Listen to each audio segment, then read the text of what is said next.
This is day 86 of our daily Bible reading session.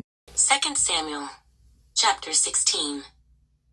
When David was a little past the top of the mountain, there was Ziba, the servant of Mephibosheth, who met him with a couple of saddled donkeys, and on them 200 loaves of bread, 100 clusters of raisins, 100 summer fruits, and a skin of wine.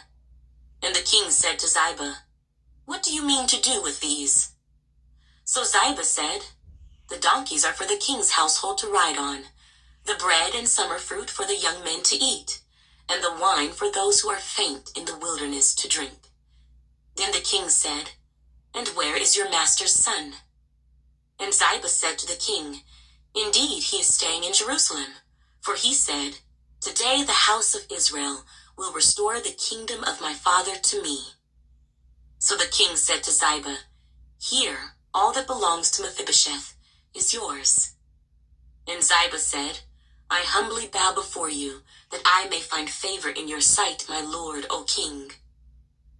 Now when King David came to Bahurim, there was a man from the family of the house of Saul, whose name was Shimei, the son of Gera, coming from there. He came out, cursing continuously as he came, and he threw stones at David and at all the servants of King David. And all the people and all the mighty men were on his right hand and on his left. Also Shimei said thus when he cursed, come out, you bloodthirsty man, you rogue! The Lord has brought upon you all the blood of the house of Saul, in whose place you have reigned, and the Lord has delivered the kingdom into the hand of Absalom your son. So now you are caught in your own evil, because you are a bloodthirsty man." Then Abishai, the son of Zeruiah, said to the king, "Why should this dead dog curse my lord the king? Please, let me go over and take off his head." But the king said, "What have I to do with you, you sons of Zeruiah? So let him curse, because the Lord has said to him, 'Curse David.' Who then shall say, 'Why have you done so?'" And David said to Abishai and all his servants, "See how my son who came from my own body seeks my life. How much more now may this Benjamite? Let him alone, and let him curse, for so the Lord has ordered him. It may be that the Lord will look on my affliction, and that the Lord will repay me with good for his cursing this day." And as David and his men went along the road, Shimei went along the hillside opposite him, and cursed as he went, threw stones at him, and kicked up dust. Now the king and all the people who were with him became weary, so they refreshed themselves there. Meanwhile, Absalom and all the people, the men of Israel, came to Jerusalem, and Ahithophel was with him. And so it was, when Hushai the Archite, David's friend, came to Absalom, that Hushai said to Absalom, "Long live the king! Long live the king!" So Absalom said to Hushai, "Is this your loyalty to your friend? Why did you not go with your friend?" And Hushai said to Absalom, "No, but whom the Lord and this people and all the men of Israel choose, his I will be, and with him I will remain. Furthermore, whom should I serve? Should I not serve in the presence of his son? As I have served in your father's presence, so will I be in your presence." Then Absalom said to Ahithophel, "Give advice as to what we should do." And Ahithophel said to Absalom, "Go into your father's concubines, whom he has left to keep the house, and all Israel will hear that you are abhorred by your father. Then the hands of all who are with you will be strong." So they pitched a tent for Absalom on the top of the house, and Absalom went into his father's concubines in the sight of all Israel. Now the advice of Ahithophel, which he gave in those days, was as if one had inquired at the oracle of God. So was all the advice of Ahithophel, both with David and with Absalom. 2 Samuel, chapter 17. Moreover, Ahithophel said to Absalom, "Now let me choose 12,000 men, and I will arise and pursue David tonight. I will come upon him while he is weary and weak, and make him afraid. And all the people who are with him will flee, and I will strike only the king. Then I will bring back all the people to you. When all return except the man whom you seek, all the people will be at peace." And the saying pleased Absalom and all the elders of Israel. Then Absalom said, "Now call Hushai the Archite also, and let us hear what he says too." And when Hushai came to Absalom, Absalom spoke to him, saying, "Ahithophel has spoken in this manner. Shall we do as he says? If not, speak up." So Hushai said to Absalom, "The advice that Ahithophel has given is not good at this time. For," said Hushai, "you know your father and his men, that they are mighty men, and they are enraged in their minds, like a bear robbed of her cubs in the field. And your father is a man of war, and will not camp with the people. Surely by now he is hidden in some pit, or in some other place. And it will be, when some of them are overthrown at the first, that whoever hears it will say, 'There is a slaughter among the people who follow Absalom.' And even he who is valiant, whose heart is like the heart of a lion, will melt completely. For all Israel knows that your father is a mighty man, and those who are with him are valiant men. Therefore I advise that all Israel be fully gathered to you, from Dan to Beersheba, like the sand that is by the sea for multitude, and that you go to battle in person. So we will come upon him in some place where he may be found, and we will fall on him as the dew falls on the ground. And of him and all the men who are with him, there shall not be left so much as one. Moreover, if he has withdrawn into a city, then all Israel shall bring ropes to that city, and we will pull it into the river, until there is not one small stone found there." So Absalom and all the men of Israel said, "The advice of Hushai the Archite is better than the advice of Ahithophel." For the Lord had purposed to defeat the good advice of Ahithophel, to the intent that the Lord might bring disaster on Absalom. Then Hushai said to Zadok and Abiathar the priests, "Thus and so Ahithophel advised Absalom and the elders of Israel, and thus and so I have advised. Now therefore, send quickly and tell David, saying, 'Do not spend this night in the plains of the wilderness, but speedily cross over, lest the king and all the people who are with him be swallowed up.'" Now Jonathan and Ahimaaz stayed at Enrogel, for they dared not be seen coming into the city. So a female servant would come and tell them, and they would go and tell King David. Nevertheless, a lad saw them and told Absalom. But both of them went away quickly, and came to a man's house in Bahurim, who had a well in his court, and they went down into it. Then the woman took and spread a covering over the well's mouth, and spread ground grain on it, and the thing was not known. And when Absalom's servants came to the woman at the house, they said, "Where are Ahimaaz and Jonathan?" So the woman said to them, "They have gone over the water brook." And when they had searched and could not find them, they returned to Jerusalem. Now it came to pass, after they had departed, that they came up out of the well, and went and told King David, and said to David, "Arise and cross over the water quickly, for thus has Ahithophel advised against you." So David and all the people who were with him arose and crossed over the Jordan. By morning light, not one of them was left who had not gone over the Jordan. Now when Ahithophel saw that his advice was not followed, he saddled a donkey, and arose and went home to his house, to his city. Then he put his household in order, and hanged himself, and died, and he was buried in his father's tomb. Then David went to Mahanaim, and Absalom crossed over the Jordan, he and all the men of Israel with him.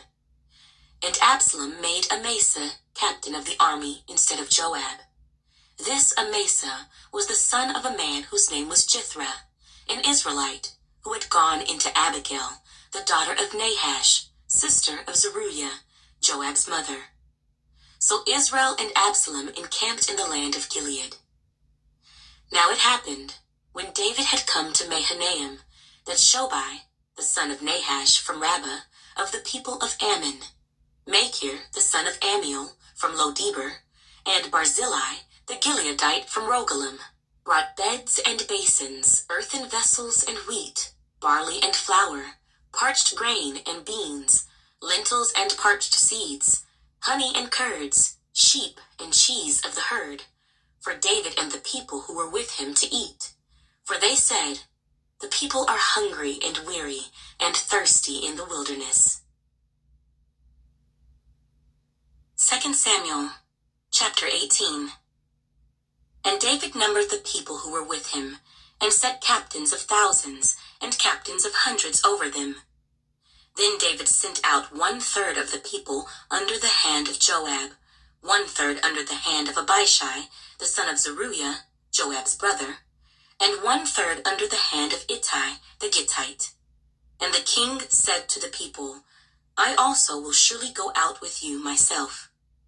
But the people answered, "You shall not go out, for if we flee away, they will not care about us, nor if half of us die, will they care about us. But you are worth 10,000 of us now, for you are now more help to us in the city." Then the king said to them, "Whatever seems best to you, I will do." So the king stood beside the gate, and all the people went out by hundreds and by thousands. Now the king had commanded Joab, Abishai, and Ittai, saying, "Deal gently for my sake with the young man Absalom." And all the people heard when the king gave all the captains orders concerning Absalom. So the people went out into the field of battle against Israel. And the battle was in the woods of Ephraim. The people of Israel were overthrown there before the servants of David, and a great slaughter of 20,000 took place there that day. For the battle there was scattered over the face of the whole countryside, and the woods devoured more people that day than the sword devoured. Then Absalom met the servants of David. Absalom rode on a mule. The mule went under the thick boughs of a great terebinth tree, and his head caught in the terebinth. So he was left hanging between heaven and earth, and the mule which was under him went on. Now a certain man saw it, and told Joab, and said, "I just saw Absalom hanging in a terebinth tree." So Joab said to the man who told him, "You just saw him, and why did you not strike him there to the ground? I would have given you 10 shekels of silver and a belt." But the man said to Joab, "Though I were to receive 1,000 shekels of silver in my hand, I would not raise my hand against the king's son. For in our hearing, the king commanded you and Abishai and Ittai, saying, 'Beware, lest anyone touch the young man Absalom.' Otherwise, I would have dealt falsely against my own life. For there is nothing hidden from the king, and you yourself would have set yourself against me."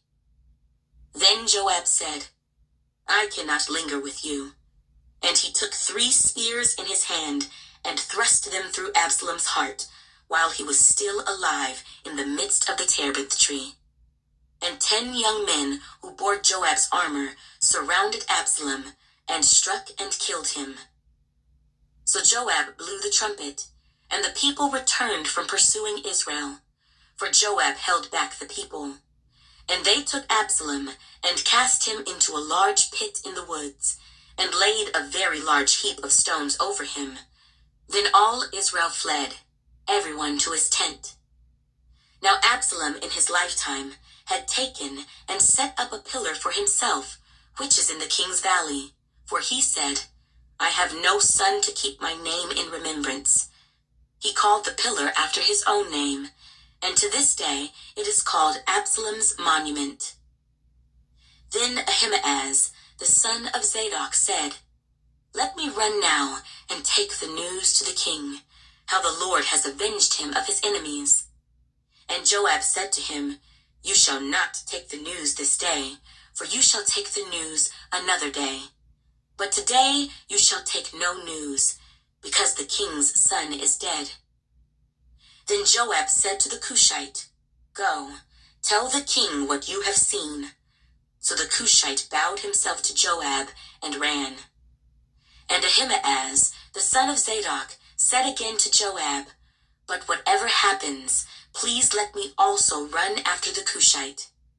So Joab said, "Why will you run, my son, since you have no news ready?" "But whatever happens," he said, "let me run." So he said to him, "Run." Then Ahimaaz ran by way of the plain and outran the Cushite. Now David was sitting between the two gates, and the watchman went up to the roof over the gate, to the wall, lifted his eyes and looked, and there was a man running alone. Then the watchman cried out and told the king. And the king said, "If he is alone, there is news in his mouth." And he came rapidly and drew near. Then the watchman saw another man running, and the watchman called to the gatekeeper and said, "There is another man running alone." And the king said, "He also brings news." So the watchman said, "I think the running of the first is like the running of Ahimaaz, the son of Zadok." And the king said, "He is a good man, and comes with good news." So Ahimaaz called out and said to the king, "All is well." Then he bowed down with his face to the earth before the king, and said, "Blessed be the Lord your God, who has delivered up the men who raised their hand against my lord the king." The king said, "Is the young man Absalom safe?" Ahimaaz answered, "When Joab sent the king's servant and me your servant, I saw a great tumult, but I did not know what it was about." And the king said, "Turn aside and stand here." So he turned aside and stood still. Just then the Cushite came, and the Cushite said, "There is good news, my lord the king, for the Lord has avenged you this day of all those who rose against you." And the king said to the Cushite, "Is the young man Absalom safe?" So the Cushite answered, "May the enemies of my lord the king and all who rise against you to do harm be like that young man." Then the king was deeply moved and went up to the chamber over the gate and wept. And as he went, he said thus, "O my son Absalom, my son Absalom, if only I had died in your place. O Absalom, my son."